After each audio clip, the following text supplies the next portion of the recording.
Richard Strauss wrote Ariadne auf Naxos in collaboration with his friend, the poet Hugo von Hofmannsthal. Originally, it was supposed to be a comic preface to a performance of Molière's play Le Bourgeois Gentilhomme, the bourgeois gentleman. But in the end, they decided to turn it into a full-length opera.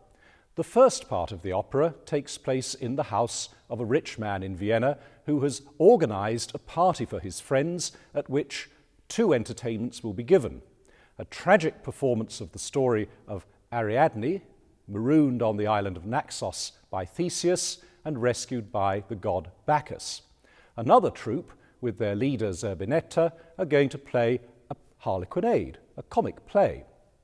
But there's going to be a fireworks show at the end of the evening, and much to the annoyance of the actors, the major domo of the house comes in and says that because the fireworks will be taking place, they are going to have to perform the comedy and the tragedy simultaneously, which of course will make dramatic nonsense of both.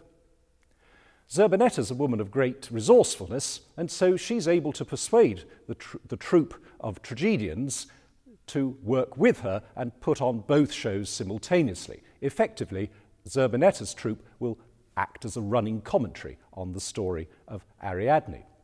And so in the second half of the opera, we find ourselves on the little stage in the rich man's house, watching the 2 shows going on simultaneously.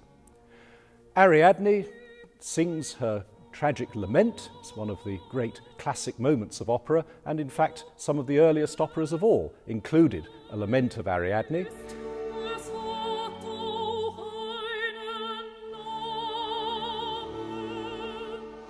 But Zerbinetta comes in and says, "Cheer up, girl, don't be so downhearted. Another man will turn up before too long and you're bound to fall in love once again."